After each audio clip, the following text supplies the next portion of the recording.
O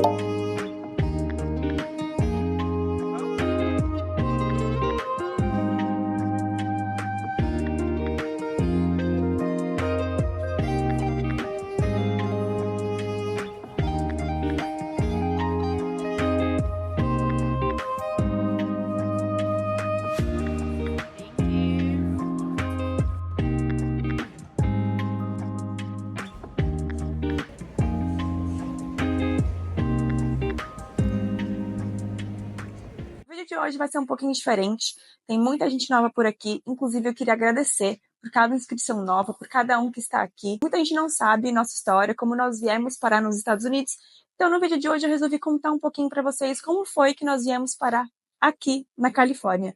A gente acabou de chegar aqui na academia, vamos treinar e na volta a gente conta para você.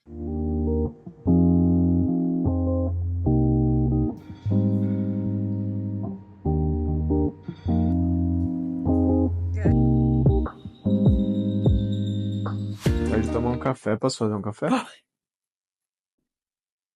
Bem, Tá numa entrevista formal demais e eu sou muito... entrevista pro jogo. Perfeito, Duco. Tô brincando. Quando eu falo mesmo. Depois eu vou. Então vamos lá, a gente vai contar para vocês como foi que a gente veio parar nos Estados Unidos. Eu acho que não só como a gente veio parar aqui, mas também todo o contexto que a gente teve para poder tomar essa decisão quando a oportunidade chegasse, né? Exato. Então, logo quando nós nos mudamos, a gente começou a morar junto. Eu lembro até hoje, a gente estava na piscina tendo uma conversa. A gente falou, e se em algum momento a gente tiver a oportunidade de morar fora, morar em outro país? Tipo, a gente iria... Qual seria a nossa decisão? Na né? verdade, antes de, tipo, se olhar, se a empresa chamar, eu, só para contextualizar, eu já morei fora há muito tempo e eu sempre gostei de morar fora. Eu perguntei pro Fábio, você iria, tipo assim, de louco? Você iria morar fora? Aí a minha resposta foi, com certeza não. Não iria morar fora de louco, tentar a sorte. Enfim, por conta... Estava numa situação muito estável no Brasil, então não trocaria o meu emprego, qualquer coisa, para tentar a sorte num novo país, só para falar que morei num outro país. O de louco que eu digo é tipo assim, largar tudo, igual quando eu fui pra Austrália, largar meu emprego, enfim, largar tudo pra de fato ir, tipo assim, trabalhar como garçonete, essas coisas, sabe? Não era ir com um trabalho estável, já com tudo arranjado. Então, o de louco é isso, só pra contextualizar. E aí a resposta foi absolutamente não. Aí mal sabíamos nós, um ano mais ou menos depois dessa conversa, tava tendo uma reunião com o meu chefe, enfim, ele fica em Londres, e ele comentou comigo, caso tivesse uma oportunidade, assim, algo remoto, você toparia uma nova posição em algum outro país, saindo da sua zona de conforto? Sem pensar nem duas vezes, eu falei sim, porque uma das minhas condições quando a gente teve aquela conversa foi a gente só iria para um outro país se a gente fosse transferido, se nós fôssemos numa condição expatriados, né, com uma empresa por trás, com uma estrutura por trás, algo que facilitasse, né, todo o processo, inclusive o processo de visto, que a gente vai comentar um pouquinho nesse vídeo de como que a gente teve. Aí tive essa conversa com meu chefe, acho que foi em outubro de 2022. Setembro, mais ou menos, a conversa do De tipo 22? remotamente, de 23. Mais ou menos setembro de 23, 2023. Setembro de 23. Que ele só jogou Ele assim só no jogou a ar. ideia. Tipo, se tivesse, você iria? Jogou Aí foi semente. Passou-se um mês.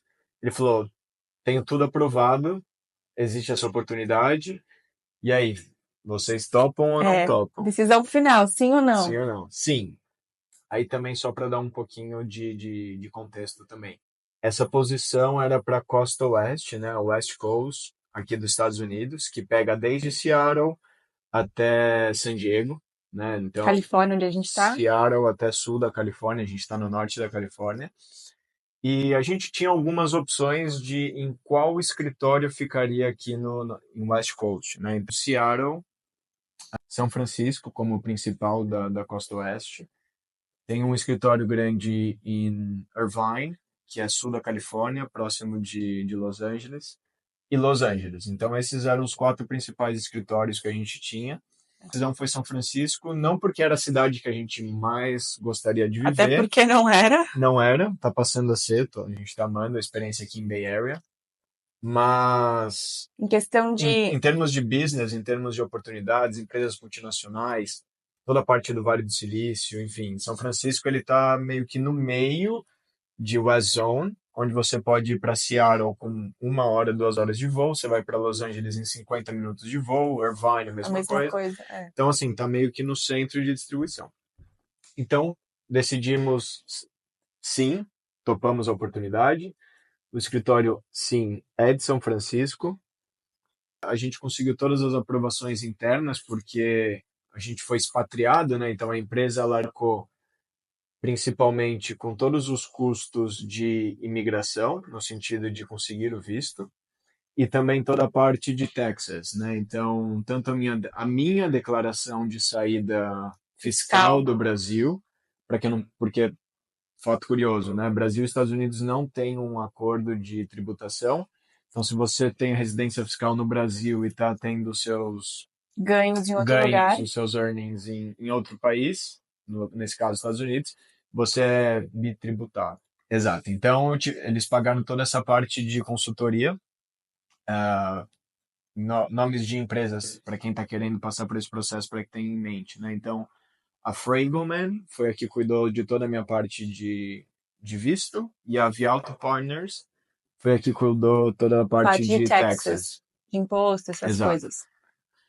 Então, tudo foi aprovado, tivemos o green light da empresa, a gente deu start no kickoff de visto. Exato. Isso em outubro? Formalmente começou em outubro. É. Tá, a gente começa agora no processo de como foi tirar o visto. Como nós já sabíamos, já tinha tido essa oferta para nós de que seria que nós iríamos vir para cá, poderíamos ir para cá, a gente se adiantou então e a gente meio que antecipou um pouco, tipo assim, vai, quase um mês de processo, que foi o quê? Pegar todos os cursos do Fábio, tudo aquilo que o qualificasse para aquela vaga. Meu diploma. O diploma, os cursos que ele fez, enfim, todos os documentos, nossa certidão de casamento, tudo que eles iriam precisar, a gente teve que traduzir, fazer uma tradução juramentada e apostilamento de AIA, que a gente não sabe ainda se era preciso ou não, mas na dúvida a gente fez. Não era preciso, a gente chegou lá no consulado, bom, isso estou adiantando a história, mas para quem acha que precisa, corre o risco de, se não tiver apostilhado, eles pedirem um apostilhamento. Então, mas para nós foi muito simples. Então a gente adiantou esse processo todo de traduzir os documentos e enviou para eles. Aí o que essa empresa faz, a Fragelman fez, eles tiveram que criar um caso, né? Porque não é aquela coisa só, a empresa quer que o Fábio vá trabalhar e ele vai. Não é, eles têm que criar um caso, um estudo de caso para comprovar que um brasileiro vindo para os Estados Unidos não está tirando a vaga de um americano. Então tem que comprovar que ele é qualificado. Por que ele tem que estar nessa vaga? Então eles tiveram que fazer todo um estudo de caso, né? Com base nesses documentos. Quando você vai se aplicar para um processo de visto de trabalho nos Estados Unidos, você tem uma gama de vistos que você pode se aplicar, né? No nosso caso foi a categoria L1, e dentro da categoria L1 você tem L1A e L1B. L1A são para posições gerenciais, né, mais para C-level, então é o C-suite, C-suite que eles chamam. Então é CEO, CFO, COO, enfim, todos esses C-levels que tem. Ou você vai com o L1B, que é de especialista. Então você tem que ser especialista em alguma coisa. Então, que foi esse o nosso caso. Esse foi o nosso caso. Então, toda a documentação, todo o que eles chamam de blanket petition, teve que ser baseado no porquê o Fábio para assumir esse cargo, porque ele possui conhecimento para que seja ele, não seja uma outra pessoa. Exato. Então, a Fragelman pegou todos os documentos que a gente armou para eles e eles desenvolveram esse blanket petition para poder justificar, né, o porquê juntamente com os apontamentos do chefe do Fábio, a que foi a pessoa que requeriu tudo isso, porque que ele achava que o Fábio deveria ir para tal posição nos Estados Unidos, os insights do Fábio também, porque que ele se achava qualificado para tudo isso, mandou tudo isso e ele enviou para a Fragelman. Aí sim eles fazem toda essa blanket petition e eles enviam para o governo dos Estados Unidos da parte de imigração lá. E aí eles têm que dar esse primeiro aval, se eles aprovam ou não. Mas no nosso caso, eles aprovaram, foi então que a Freeman pediu mais documentos para nós. Foi depois que eles deram um aval, o governo deu aval de que poderia, já estava aprovado essa primeira parte, e de que poderia continuar o processo, foi então que eles pediram para a gente fazer o DS 160 cada um. Não foi? Porque daí já é o mesmo processo da aplicação de um visto de turismo, né? Então você tem muito importante você ter primeiro o petitioner, que era a minha empresa, facilita muito o processo de visto quando você tem alguém ou alguma entidade por trás solicitando o seu visto, né? Facilita do que você simplesmente chegar lá e falar que é um visto de trabalho. E segundo, ter uma empresa, né, que foi contratada. Na minha empresa tem uma área de Global Mobility que eles ficam responsáveis por toda a expatriação de funcionários entre os países, né? Então, é importante que tenha uma empresa como a Fregelman por trás, trabalhando com o petitioner para fazer toda a assessoria, garantir que seus documentos foram preenchidos da maneira que foram preenchidos, que não está faltando informação. Eles vão mandar muito mais informação e documentos do que realmente precisa, mas é aquele negócio, vai que, né? Então vai que Fábio saiu com um bloco assim, um almaço. E eu ando com esse bloco na minha mochila. Não preciso, mas ando com... Vai que, perguntam, né? Mas o mais importante que você tem que ter é o I-129S. I-129S, exato. Que é lá que, na verdade, vai estar o requerimento da sua empresa. Então, por quanto tempo a empresa vai querer que o seu visto seja. Nesse caso desse visto, L1, pode ser de até 5 anos. Eles podem dar a primeira vez 2 anos e depois 3, ou eles podem dar 3 anos e depois 2 anos, que foi o nosso caso. Eles deram 3 anos, a gente pode pedir para mais 2 anos. Porque as diferenças entre o L1B e o L1A. O L1A, ele pode ser até 10 anos, se eu não me engano. Acho que são 7. Ou 7 anos, alguma coisa assim. O primeiro é de 5 anos, aí você pode pedir mais 2, que vai a 7. Isso. O L1B, que é o meu, são 3 anos. Você pode pedir mais 2, ele vai a 5 no total. Chegou ao final desses 5 anos, você não pode mais pedir que seja renovado esse visto de trabalho. Então você tem 2 opções. Ou volta para o país de origem, ou você aplica para o Green Card quando estiver aproximando do final dos 5 anos. Né? Então, daqui 5 anos a gente vai ter que tomar uma decisão. Focando mais no processo de visto de trabalho, né? Então, como a gente disse, teve uma empresa por trás nos auxiliando, o petitioner, né, que foi a minha empresa também auxiliando em toda a parte da documentação. O processo em termos de tempo levou... Foi relativamente rápido. É que foi assim, então vou explicar como foi o processo. Então, como a Fê tinha comentado, a gente já, antes de começar a aplicação do visto, a gente já tinha pedido para traduzir todos os documentos, então isso facilitou. A Fregelman, que foi a empresa que me auxiliou, eles mandaram um formulário enorme de todas as informações e todos os documentos que eles precisavam para poder montar os documentos oficiais e as petições e os formulários a serem apresentados no consulado. Então vamos falar que a gente levou mais ou menos um mês e meio para recopilar toda a informação, todos os documentos que a gente precisava. Uma vez que a gente tinha todos os documentos em mãos, a gente enviou para essa empresa. Eles deram um prazo de um mês para montar os documentos oficiais. Exato. Então vamos supor que foi em outubro. A gente mandou em outubro para eles. No finalzinho de outubro, e eles pediram o prazo de até 1º de dezembro. 1º de dezembro. Então foi foram 6 semanas, né? Um pouquinho mais de um mês, exato. Eles falaram assim, então a partir do dia 1º de dezembro você pode marcar a sua entrevista no consulado americano. E uma vez que a gente foi no consulado, teve uma pequena confusão, porque... Porque na hora que preenche o formulário DS-160, ele pergunta se você já fez a biometria. E eu não lembrava, nem ele lembrava se a gente já tinha feito ou não, porque a gente já tinha visto de turista, então a gente não sabia se a gente tinha. A gente colocou que não. Então a gente não sabe se foi isso que nos levou a fazer de novo, ou se é um processo padrão. Aí, quando a gente marcou, a gente jurava que já ia ser entrevista. Exato. Já fomos todo nervoso, arrumado, cheio dos documentos. E com um maço de folha. Aí, chegando lá, quando a gente viu que era uma fila pequena, a gente falou assim, nossa, né? Não tem ninguém aqui, vai ser super rápido. Quando chegou lá, foi quando a gente descobriu que era, tipo, só a foto, só a biometria, como ele falou antes. Aí, enfim, isso de fato foi super rápido. A gente chegou, meia hora, a gente tirou a foto, fez a biometria e só. Aí, então, no nosso caso, como é um visto de trabalho, eles falaram que a gente teria que entrar em contato Porque com o consulado. Visto de trabalho é obrigatório que tenha entrevista. O consulado americano está facilitando o processo de renovação de visto americano. Então, se você já tem um visto americano, se você vai aplicar a sua renovação... De turista. De turista, o B1, né? Se não me engano, B1, é o B1, B2. Você vai direto no... Você só vai para coletar a foto nova e as digitais, você não precisa mais de entrevista. Então, isso facilitou. E eles falaram que, como o nosso caso era um caso de visto de trabalho, nós teríamos que, então, pedir para o consulado habilitar a nossa... habilitar no site deles para que a gente pudesse fazer agendar a entrevista, e nós também teríamos que pagar alguma coisa de caução, que eu não lembro. Na verdade, não é caução, é uma taxa de $500 dizendo que todas as informações que você submeteu, tudo que você falou é verdade, então antitrust, alguma coisa assim, para fraude. Então, $500 tiveram que ser pagos também, a empresa subsidiou tudo. E entre isso de nós habilitarmos no site até a gente marcar, levou o quê? Uns 2, 3 dias. Desde que a gente coletou fingerprints, tirou a foto, demorou uns 3 dias, eles habilitaram pra gente marcar.